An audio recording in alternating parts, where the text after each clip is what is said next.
शकुंतला और दुष्यंत की प्रेम कथा। शकुंतला एक सुंदर युवती थी। उसे कण्व ऋषि ने गोद लिया था। वह अपने पालतू हिरण के साथ वन में ऋषि के आश्रम में ही रहती थी। एक दिन हस्तिनापुर नरेश दुष्यंत वन में शिकार के लिए आया। उसकी निगाह सुंदर हिरण पर पड़ी। हिरण को देखते ही राजा ने उस पर तीर छोड़ दिया। हिरण पीड़ा से तड़पने लगा। शकुंतला उसे संभालने लगी। शकुंतला को वन के पशु पक्षियों से बहुत प्रेम था। उसके स्वभाव ने दुष्यंत के मन को छू लिया। उसने शकुंतला से अपनी क्रूरता के लिए क्षमा मांगी। शकुंतला ने उसे क्षमा कर दिया, लेकिन उससे कहा कि वह कुछ दिन वन में रहकर घायल हिरण की देखभाल करे। शकुंतला और दुष्यंत एक दूसरे से प्यार करने लगे। दुष्यंत ने शकुंतला से विवाह कर लिया और उसे अपना नाम लिखी एक अंगूठी भेंट की। कुछ दिनों बाद राजा अपने राज्य लौट गया, लेकिन शकुंतला को उसने वचन दिया कि वह जल्द ही लौट कर आएगा और अपने साथ शकुंतला को भी ले जाएगा। एक दिन दुर्वासा ऋषि शकुंतला के आश्रम में आए। उन्होंने द्वार से ही बार बार पानी मांगा, लेकिन अपने पति के बारे में सोचने में मगन शकुंतला ने उन पर ध्यान नहीं दिया। दुर्वासा ने बहुत अपमान महसूस किया। वह बहुत क्रोधित हुए। उसने तुरंत शकुंतला को श्राप दे दिया कि वह जिसके बारे में सोच रही है वही उसे भूल जाएगा। जब शकुंतला ने यह श्राप सुना तो वह भयभीत हो गई। वह दुर्वासा से क्षमा मांगने लगी। ऋषि ने कहा कि वे अपने श्राप वापस नहीं ले सकते, लेकिन उसमें कुछ बदलाव जरूर कर सकते हैं।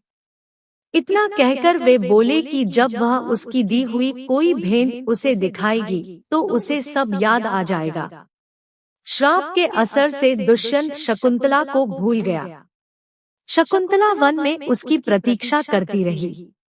कुछ दिनों प्रतीक्षा करने के बाद शकुंतला ने राजधानी जाकर अपने पति से मिलने का निर्णय किया। रास्ते में शकुंतला को एक नदी पार करनी पड़ी। दुष्यंत की दी हुई अंगूठी उसमें गिर गई। एक मछली ने उस अंगूठी को निगल लिया। जब शकुंतला राजमहल पहुंची तो राजा ने उसे नहीं पहचाना। दुष्यंत ने शकुंतला से अपनी पहचान साबित करने को कहा। शकुंतला तो उसकी दी हुई अंगूठी खो चुकी थी। रोते रोते उसने राजा को वन में अपने साथ बिताए दिनों की याद दिलाने का प्रयास किया, लेकिन राजा को कुछ भी याद नहीं आया। निराश होकर शकुंतला राजमहल से निकल आई। ग्लानि के कारण वह अपने पिता के आश्रम में नहीं लौटी। वह वन में ही किसी अन्य स्थान पर रहने लगी।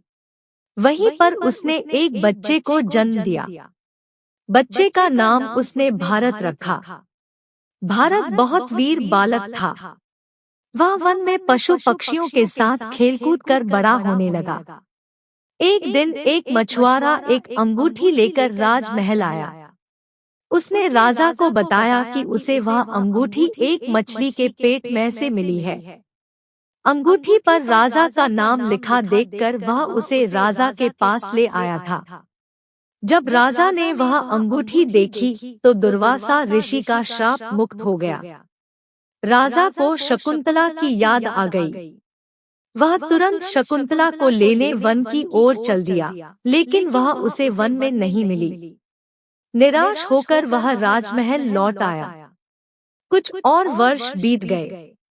राजा एक बार फिर उसी वन में शिकार करने गया। इस बार उसे वन में एक सुंदर बालक मिला जो शेर के बच्चे के साथ खेल रहा था।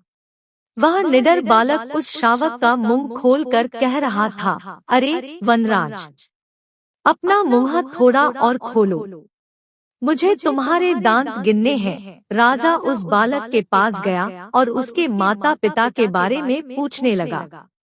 बालक ने उसे बताया कि वह राजा दुष्यंत और शकुंतला का पुत्र है। बालक दुष्यंत को शकुंतला के पास लेकर गया। दुष्यंत शकुंतला से मिलकर बहुत प्रसन्न हुआ। वह दोनों को हस्तिनापुर में ले आया। वह सभी वहाँ खुशी खुशी रहने लगे और भारत बड़ा होकर महान राजा बना।